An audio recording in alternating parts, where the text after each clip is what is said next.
Todo pasa por la radio. A continuación, columnistas por FM Ciudad Pringles. Despertando en la ciudad.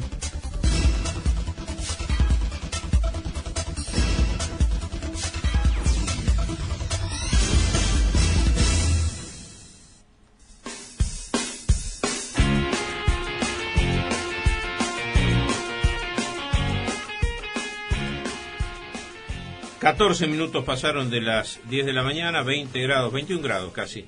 La temperatura en la ciudad de Coronel Pringles, repetimos, mañana gris y tarde con probabilidad de lluvia. Pero nosotros al mal tiempo buena cara y la recibimos con una invitada, a Eugenia Cabral. ¿Cómo estás, Eugenia? Buen día. ¿Qué tal? Buen día. Acá haciéndole frente a la humedad, como bien decías vos. Pero bueno, con una grata compañía que seguramente le va a poner un poco de poesía a estos días grises, ¿no es cierto? Ajá, bueno, con mucho gusto. Así que la presentamos a Mirta Esteves, que está acá con nosotros, a quien le agradecemos que venga a compartir este momento de cultura dentro del programa de Ricardo. Y bueno, ¿qué tal, Mirta? ¿Cómo estás? Hola, muy bien y muy contenta y muchas gracias por haberme invitado. Faltaba más. Mirta, tenés una labor literaria muy importante, sos generadora permanente de buenos textos y nos gustaría que le cuentes a la gente cómo es esa impronta y cómo desarrollás esta faceta tuya, ¿no? Creativa, literaria. Bueno, en realidad antes de ser escritora soy una gran lectora, me gusta leer mucho y aprender de los que han escrito excelentes obras literarias. Hubo un poeta que dijo, bueno, los buenos escritores copian y los mejores escritores transforman lo que otros han hecho de bueno. Uh-huh. Es que nada hay nuevo bajo el sol. Es decir, la creación es algo que surge de uno, nace de uno, pero tiene un origen, y el origen es lo que uno ha leído. Decía Borges, uno es lo que ha leído. Entonces, bueno, me gusta mucho leer y a partir de ahí también siempre me gustó escribir. Ya desde la escuela primaria me gustaba mucho escribir. ¿Qué fue lo primero que escribiste en cuanto a género, me refiero? Sí. Lo primero que abordé como género fue la narrativa. Uh-huh. Y escribía mucho cuento, participaba de concursos, me gustaba mucho la narrativa. Entonces, leía también mucha narrativa. Un día decidí leer más poesía y bueno, ahí me cautivó la poesía y ahora escribo mucho más poesía. Hay un mito alrededor de la poesía que dicen, no, la poesía es para unos pocos. O sea, lo que siempre pasa en ciertas cuestiones con el arte, de que pareciera ser solamente para un público selecto.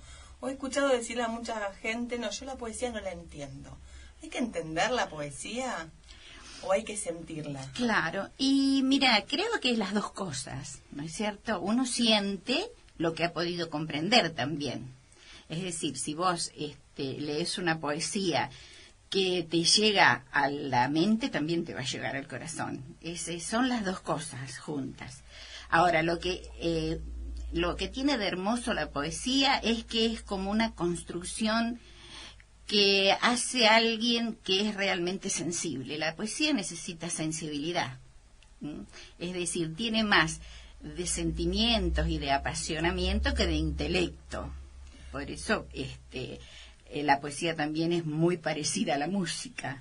Claro, y siguiendo también con esto, ¿no? De los mitos, también nos encontramos con aquel que piensa que solamente la poesía puede ser romántica. Exacto. No, sí, es decir, le escribo al amor, soy poeta, le escribo al amor. Sí, perfecto, es un tema el amor, pero hay otros muchos temas. Por ejemplo, yo acuerdo mucho y adhiero a la poesía de los poetas sociales, los que escriben y describen desde la emoción y desde la literatura las cosas que suceden en la realidad del mundo. Galeano, por ejemplo. Galeano, sí, maravilloso. Yéndonos allá claro. en remotos, Sor Juana Inés de la Cruz. Sí, ¿no? También, exactamente. Rubén Darío. Sí, Hellman. También. Poetas que han escrito para poner en sentimientos la realidad, y algunos hasta incluso para ver si a través de la poesía se puede transformar la realidad. Dicen que la poesía es un arma que es capaz de transformarla, ¿no? Más poesía, menos policía, hay un refrán que dice. Claro. Fantástico. Vemos también que hay un grupo en Facebook que creo que tengo entendido que sos la administradora. Sí. Que se llama Círculo de Escritores Pringlenses. Sí. Me gustaría que le comentes a la gente cuál es la finalidad de ese grupo, cómo funciona. Mira, ese grupo surgió y después quedó en el Facebook. Surgió hace como 4 o 5 años. Yo conocí a un chico muy jovencito que un día, ahí escribiendo en Facebook, me mandó un mensaje y me dice: Mirta, dice, me gustaría ver si existe alguna posibilidad de que podamos dar a conocer los que estamos escribiendo. Bueno, en realidad me gustó mucho lo que escribía porque era un chico muy jovencito. Y entonces nos pusimos a conversar personalmente y dijimos: ¿qué tal si hacemos una convocatoria a todos los que escriben? Y narradores, poetas, todos los que quieran, y armamos, la palabra círculo es un poco elitista, un poco cerrada, pero bueno, la consideramos como una palabra que nos llevaba más al origen de la poesía, porque casi siempre los poetas, cuando nació la poesía en la Argentina, por ejemplo, eran todos círculos, y a nosotros nos gusta mucho esa poesía también, no porque seamos un grupo cerrado, pues sabemos que la poesía, ante todo, es popular como todo el arte. El arte nació del pueblo, incluso el arte más elitista, qué sé yo, Mozart, Beethoven, todos nacieron en gente de pueblo que puso en arte sus sentimientos, sus emociones y sus pensamientos.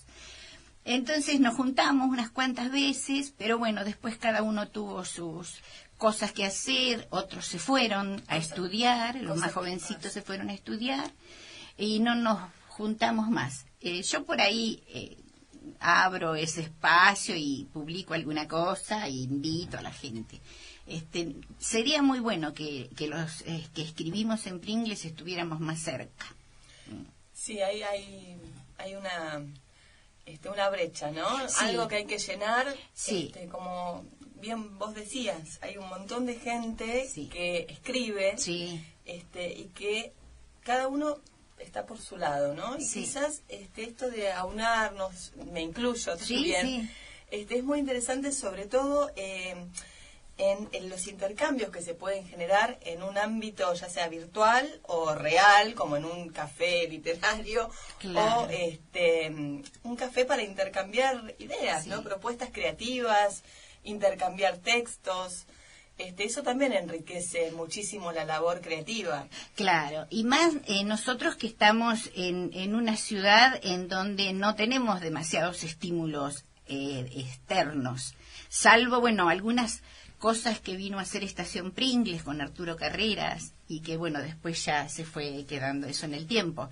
Así que por ahí sería bueno que todos a los que nos gusta escribir, lo hagamos bien, regular o como sea, pero que tenemos esa inclinación, podamos compartir, podamos crecer más unos con otros.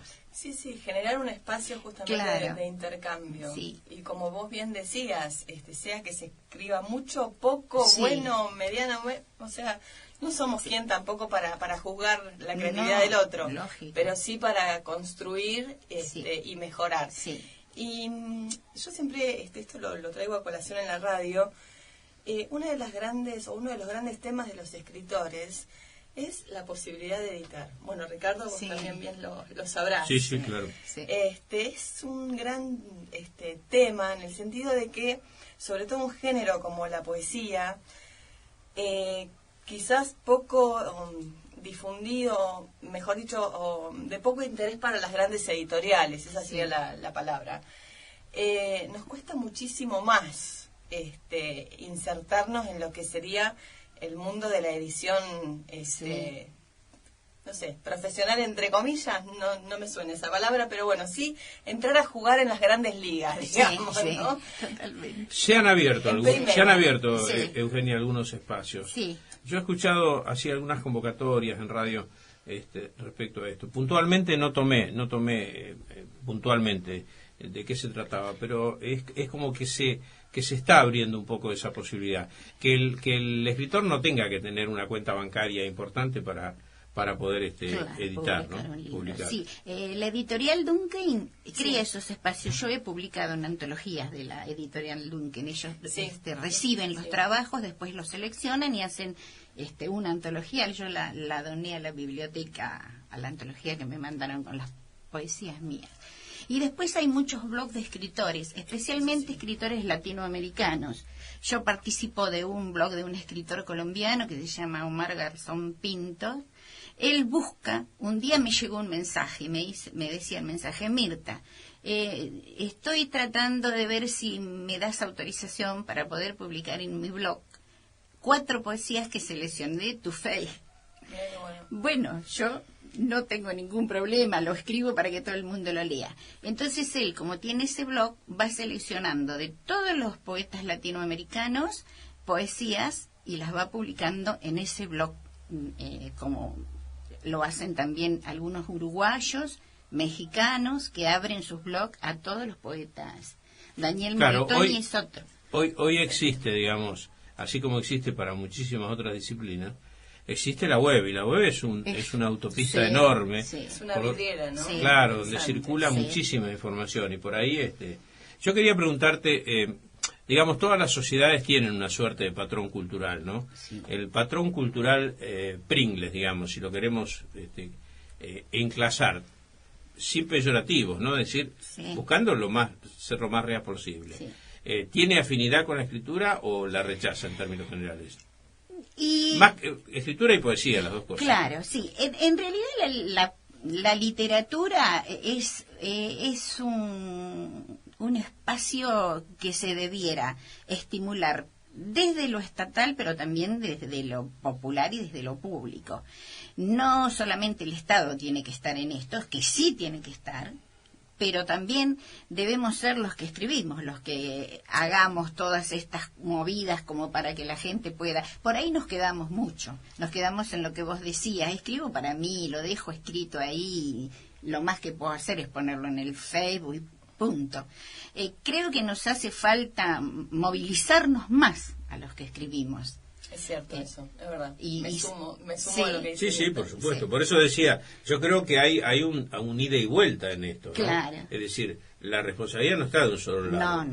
No. Yo recuerdo un Pringles distinto, Mirta, vos que tenés también unos años compatibles con los míos, más o menos. Sí. Yo recuerdo que en Pringles había una movida distinta hace 30 años. Yo participé de la movida del año 63 en adelante hasta el 69, que eran espacios culturales maravillosos. El otro día me manda Alberto Franklin, que es un gran excelente director de cine, y me manda una publicación que era un folletito. Me dice: mirá lo que tengo guardado.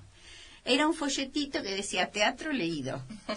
Y éramos nosotros, alumnos del secundario, que armábamos funciones de teatro leído dirigidas por la profesora, que en ese momento era Beatriz López Vargas, y estábamos Arturo Carreras leyendo teatro. Entonces esa generación estuvo muy estimulada. Seguro. Nosotros estuvimos muy estimulados desde la literatura.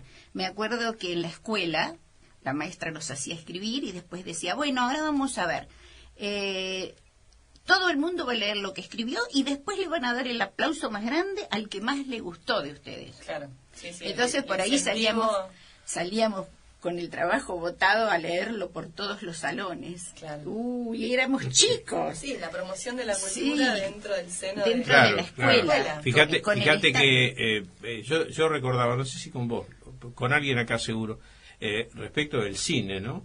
Que cuando el cine San Martín lo manejaba Orofino se reservaba para determinados días de la semana las películas para los cinéfilos, entre los cuales se contaba él, por supuesto. Sí, Alberto. Se daba el lujo él, por supuesto. Sí. Y bueno, y los fines de semana recaudaba el hombre porque tenía un negocio. Claro. En aquel tiempo estaban las de Olmedo y Porcel, ese tipo de Sí. hoy llamadas pochocleras. Claro. Bueno, en aquel momento de las y bueno, pero Yo recuerdo que estaba el Café Venecia, por ejemplo, que también estaba ligado al cine. Donde está la Sociedad Cosmopolita también. La Sociedad tenía Cosmopolita, un escenario sí. chiquitito y ahí también hacíamos actuaciones, nosotros y otros grupos. Los grupos de teatro de Bontempo, me acuerdo. Sí, los había Gregorini. muchísimo, los Gregorini. Había Sí, mucha actividad, sí, muchísima había actividad. mucha Y por ahí actividad. un buen día se quebró eso. Tal vez tenga un poco que ver también con lo que pasó en el país, ¿no? Es decir, apareció la televisión, Sí. cierta banalización con la televisión. No es que uno quiera decir de la televisión cualquier cosa, No. pero evidentemente hay un grado de... Hoy, por ejemplo, hay un documento de la Iglesia que habla de la farandulización, dándole con todo a la farandulización de la política, ¿no? Sí.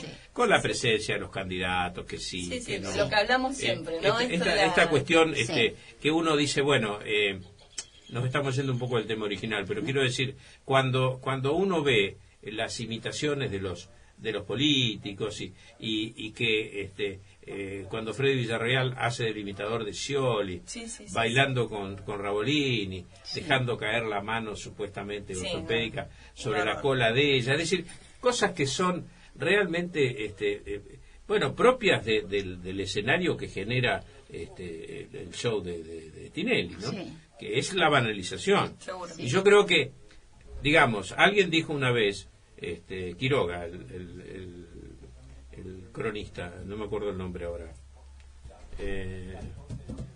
asocié con Horacio, no tiene nada que ver, Horacio es el autor. Por ahí si Graciela está escuchando, capaz que una de esas nos dice el nombre. Dijo que Tinelli era lo peor que le había pasado a la televisión argentina en los últimos 25 años. Yo no sé si es para tanto, ¿no? Pero que hay un grado importante sí. de la televisión en esto, sí.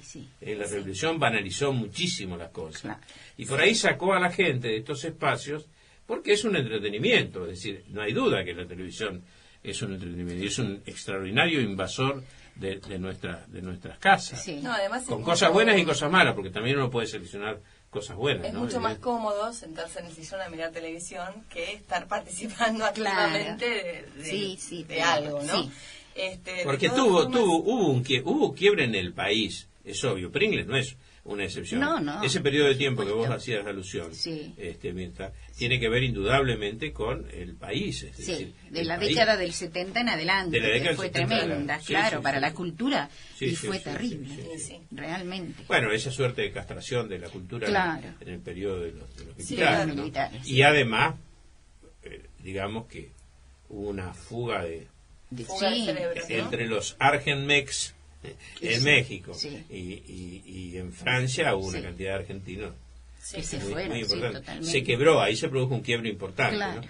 Que a lo mejor, digamos, por efecto traslativo, alcanza ciudades como Pringles, que si bien es cierto han tenido bajas y ha habido gente desaparecida, pero digamos, el consenso nacional le transmitió al país esa situación. Claro. Sí, porque nosotros hemos sido un pueblo que originó grandes talentos, Por supuesto. porque vemos cómo es César Aira, cómo es Arturo Carreras. Realmente Luis esos... Di Paola. Claro, Luis Di Paola. Ellos se formaron, porque toda su infancia y juventud estuvo acá, y se formaron acá. Así que... De todas formas, me parece que este año va a marcar un antes y un después en lo que es el desarrollo cultural de Pringles. Creo que se está generando nuevamente una movida muy interesante. Hay mucha gente que se ha ido a estudiar afuera y ha vuelto con ideas renovadoras, con ideas frescas y sobre todo con muchas ganas de poner ese talento o esas ideas al servicio de la cultura. Uno de ellos es Diego Estanga, por ejemplo, con toda su experiencia en estos en esta compañía teatral aeróbica que se cuelgan del techo, que es de la guarda y demás. Paula Horticoló misma, que la hemos entrevistado acá, con una visión totalmente creativa de la fotografía. El mismo Emanuel Carazú, que siempre lo traemos a colación en la radio, porque está, justamente a cargo de lo que es el teatro municipal, con esto de generar esta inquietud en la población también, de hacer talleres de teatro leído como el que estamos haciendo, o mismo... Que hay una profesora muy buena ahí en eso. No sé. Sí, a mí, yo puedo dar fe. ¿Estás haciendo el curso? Sí. Nos estamos divirtiendo mucho. Nos estamos divirtiendo. Y sobre todo, bueno, lo estábamos charlando fuera de micrófono con Mirta, y un poquito viene a colación de lo que venimos hablando, de la diversidad de gente que se acerca no solamente a conocer el teatro, sino también a participar de las clases. O sea, diversidad de gente en cuanto a edades, profesiones, y la verdad que eso es muy lindo, muy lindo. Bueno, yo le hago una invitación a los políticos. Bien. En el sentido de que pueden pensar distinto en muchas cosas, pero no tienen que pensar muy distinto respecto de la cultura. Y si este gobierno ha generado un proceso interesante en la materia, que no den vuelta a la página y vengan con otro que dé por tierra con todo esto, ¿no? Claro, es decir, la continuidad de determinados estamentos de la administración pública, ¿no? Sí, una política de Estado. Una política de Estado, sí, exactamente. Yo Yo recuerdo siempre, y lo cito muchas veces como anécdota, ¿no? Yo tendría 21 años. Estaba viviendo en Buenos Aires y en Italia había una conmoción absoluta respecto de la presencia de las Brigadas Rojas, que era un movimiento, te acordarás, sí. Un movimiento de terrorista tremendo, el Vaticano, obviamente, con su coexistencia, la mafia, absolutamente instalada en Italia, y una situación política de cambio de jefe de gabinete cada 45 días. Ese era el promedio. Bueno, entonces yo paraba en una pensión y había un alemán, muy serio, así, muy como buen alemán, y yo empecé a generar algún contacto con don Juan.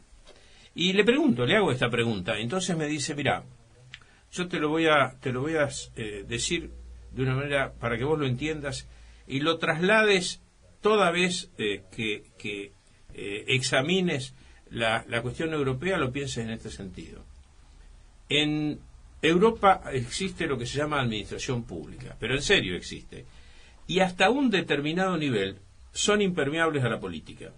Es decir, son funcionarios de carrera que entraron por antecedentes, por concurso, antecedentes de oposición, y están allí. Todo lo demás cambia, son fusibles. Pero esos estamentos para abajo permanecen ahí incólumes. Esto quiere decir que se pueden plasmar políticas. Porque van a tener continuidad, no importa si allá cambiaba, ya te digo, el jefe de gabinete, el presidente permanecía, porque el fusible en los sistemas parlamentaristas es el jefe de gabinete. Entonces, a mí me quedó siempre grabado esa situación respecto de cómo hay que mantener las políticas de Estado. Exacto. Por eso digo, si en este caso particular existe una cuestión que deba ser preservada y conservada, bueno, cambiémosle algún matiz si queremos, pero si hay personas que están cumpliendo una buena función y no tienen que ver con la política, dejémoslo. Totalmente de acuerdo. Claro. Así que eso es lo que digo, ya que estamos hablando de ese tema, hacerle una invitación a los candidatos que consideren esa situación, ¿no? Que no cambiar por cambiar. Si hay un trabajo bien hecho, prosigámoslo. Claro, el Estado tiene, en ese sentido, tiene la obligación de estar presente. Es decir, como difusor, como coordinador, como el que da los espacios físicos. Porque está bueno que alguien en la comunidad construya un grupo de teatro, pero a veces necesita dónde reproducir eso. Bueno, claro, por supuesto. Entonces el Estado debe hacerse cargo de todo esto. Yo creo que de a poco en Pringles, si las cosas siguen así, vamos camino a eso. Ojalá, ¿no? Que se presten más espacios públicos. Sí, también. Yo el primer día que inauguré este nuevo espacio en la radio dije, me preocupan dos cosas, la educación y la cultura. Por añadidura todos los demás, pero básicamente eso. Claro. Así que, bueno, si le metemos onda y algún otro se suma y demás, yo creo que no es tan difícil la cuestión. Sí, lo importante también es tener en cuenta que digamos que este nuevo impulso, este auge que se está dando en este momento, como bien decían ustedes, que continúe. Sí. Porque muchas veces se piensa que se deja algo en funcionamiento y ya nos olvidamos y funciona solo y los recursos ahí, no sé, la verdad que quedan en la nebulosa y en el aire. Claro. Si queremos generar una política cultural en Pringles totalmente, digamos, con continuidad, con fuerza, con asiento, digamos, Sí. en el sentido del Sí. arraigo, tenemos también que promover justamente Sí. los recursos necesarios para poder Sí. poder solventarla, digamos. Claro, porque económicamente la cultura es rentable también. Claro que sí. Por Es supuesto decir, que sí. es Por un supuesto. es un pueblo que estimula su cultura, también mejora su economía. Seguro. Así que bueno, si uno lo piensa desde todos lados, la cultura en todos sus aspectos, en todos los aspectos del arte, es buena para la comunidad porque mejora no solamente la calidad cultural, espiritual o como queramos llamarle, sino también la económica. Vos sabés lo que dijo Belgrano. Porque a Belgrano se lo recuerda muchas veces por la bandera, por sus batallas épicas, a pesar de que él no era un militar, militar guerrero, Sí, sí, digo, ¿no? sí. Él dijo, tuvo una frase una vez, porque tenía conceptos económicos muy sólidos y muy ayornados al mundo que se vivía en aquellos tiempos. Entonces dijo, sin comercio exterior no habrá nunca educación, pero sin educación es imposible tener comercio exterior. Claro. No era una contradicción, No, era exactamente no, así. era Por eso. eso decir, la cultura paga, la educación paga. Sí. Por supuesto. Entonces hay que ponerle. Lo que pasa que a veces hay coyunturas donde hay otros efectos de demagogia, de populismo, de cosas que hacen que el foco se ubique en otro lado. En otro lado. Pero alguien tiene que estar peleando por estas cosas, ¿no? Sí, Tal cual, es verdad. tal cual. Por Sí. eso digo la gestión de recursos. Y sobre todo la identidad. Yo te di un proyecto a vos, ¿no lo leíste? Es verdad, es verdad. ¿No lo leíste? Lo tengo. Lo leí. Lo leíste. Lo leí. Después lo vamos a discutir. Va, pero con todo gusto, con todo gusto. Muy bien. Así es. Bueno, yo me callé, no intervengo más. No, bueno, qué interesante, ¿no? Esta charla. Me gustaría que nos despidiéramos de este espacio con alguna lectura, porque veo que has traído, Sí, he traído material algunas mías, tuyo. pero bueno, copié una frase hermosa, esta es copia, Esta es copia. de alguien Bueno. a la que yo adoro como poeta, que es Alejandra Pizarnik. Sí, claro, gran amiga de Arturo Carrera. Sí, exacto. Y es una de las lecturas recurrentes que tengo su poesía. Y se refiere a la mujer, ¿no? Y dice, soy mujer, y un entrañable calor me abriga cuando el mundo me golpea. Es el calor de las otras mujeres, de aquellas que hicieron de la vida este rincón sensible, luchador, de piel suave y tierno corazón guerrero. Es como que ahí está la poesía y la mujer, es decir, las mujeres poetas. Yo me inclino mucho a leer más poesía de mujeres poetas, me gustan más que los poetas hombres, ¿no? De cualquier forma, la poesía es una sola y el lenguaje de la poesía es el mismo en el varón que en la mujer. Pero me identifico más con las mujeres poetas y sobre todo con Alejandra Pizarnik, que es la que he leído casi desde mi juventud. Y creo que lo que ella dice es verdad. A veces, lo que hablábamos hoy, el arte es como terapéutico. Te cura de muchos golpes, de muchos dolores, también te da muchas alegrías. Y creo que la idea de que la gente debe acercarse a la cultura es algo que todos tenemos que ir sembrando. No solamente desde el Estado, que es su obligación, sino también desde todos los que queremos que la literatura en especial, así como la música, el teatro, sean parte de la vida comunitaria de todas las personas. Y bueno, el primer paso es incorporar a los jóvenes, Claro porque que sí. ahí es donde está lo central. El Esto y semillero. el semillero, claro, Seguro. claro. Nosotros los más grandes estaremos para orientar, para servir un poco de paradigma, pero bueno, ya algunas cosas también podemos hacer, pero estamos mucho más acotados que los jóvenes. Mirta, vamos a invitar a los oyentes a que puedan visitar en el Facebook el grupo del Círculo de Escritores Pringlenses, para que puedan ver los textos que están ahí, que son todos escritos por gente de Pringles. Vos me debés uno. Yo debo. Estoy en deuda. Hoy me están pasando factura de todos lados. Un placer haberte tenido acá. Gracias. Y seguramente vamos a estar en contacto. Bueno, 1.000.000 de gracias por invitarme. No, por favor. Y un gratísimo momento. Bueno, muy amable, muchísimas gracias. Nos vamos al señor Matías Montenegro, que tiene para decirnos ahora.